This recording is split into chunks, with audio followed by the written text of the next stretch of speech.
Welcome to Coco Horror Creepy Tutorial. Another day, another story. एक विशाल पुराने अस्पताल में एक मंजिल थी जिसके बारे में नर्सें और डॉक्टर धीमे स्वर में फुसफुसाते थे।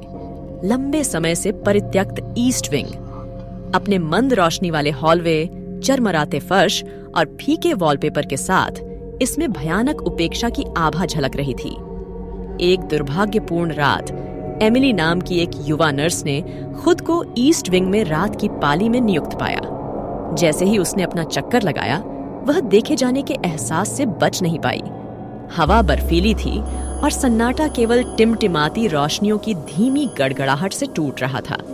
एक कमरे में एमिली एक पुराना रोगी चार्ट खोजने के लिए दाखिल हुई। उस पर लिखे नाम ने उसकी रीढ़ में सिहरन पैदा कर दी। Elizabeth Hawthorne. एलिजाबेथ की कहानी अस्पताल के कर्मचारियों के बीच बदनाम थी। दशकों पहले वह एक होनहार युवा डॉक्टर थी, जब तक कि एक भयानक दुर्घटना ने उसे अपंग और बिस्तर पर नहीं छोड़ दिया। कड़वाहट से व्याकुल होकर उसने उस अस्पताल से प्रतिशोध की शपथ ली जिसने उसे विफल कर दिया था। जैसे ही एमिली ने अपना चक्कर जारी रखा, उसे हल्की सी फुसफुसाहट सुनाई दी जो छाया से आती हुई प्रतीत हो रही थी।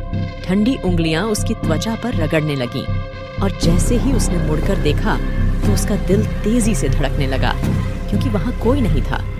उसने इसके लिए अपनी कल्पना और थकावट को जिम्मेदार ठहराया, लेकिन उसकी बेचैनी बढ़ती गई। सुबह के शुरुआती घंटों में एमिली ने एक परित्यक्त ऑपरेटिंग थिएटर में कदम रखा।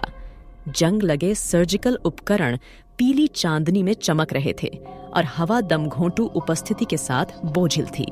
अचानक कमरे में ठंडी हवा चली, जिससे टिमटिमाती रोशनियां बुझ गईं। घबराकर एमिली ने बाहर निकलने की कोशिश की, लेकिन उसकी आंखों के सामने दरवाजा बंद हो गया।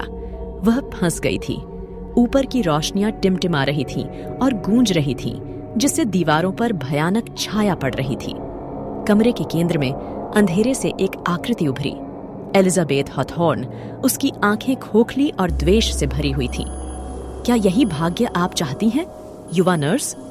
एलिजाबेथ की आवाज गूंज उठी, जिससे एमिली की रीढ़ में सिहरन दौड़ गई। इस परित्यक्त जगह में अनंत काल तक फंसा रहना, जैसे मैं फंसा हूं। एमिली का दिल जोरों से धड़क रहा था, क्योंकि वह अपनी आवाज ढूंढने के लिए संघर्ष कर रही थी। वह फुसफुसाकर बोली, मेरा इरादा किसी का अनादर करने का नहीं था।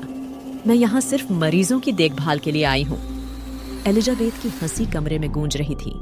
एमिली को अंदर तक ठंडक पहुंच रही थी। मरीजों की देखभाल? ठीक वैसे ही जैसे उन्होंने मेरी देखभाल की। एलिजाबेथ का रूप बदलता और डगमगाता हुआ प्रतीत हो रहा था। हर गुजरते पल के साथ और अधिक खतरनाक होता जा रहा था। एमिली पर निराशा हावी हो गई, क्योंकि उसे एहसास हुआ कि वह एक प्रतिशोधी भावना की उपस्थिति में थी। उसने अपना पूरा साहस जुटाया और विनती करते हुए कहा,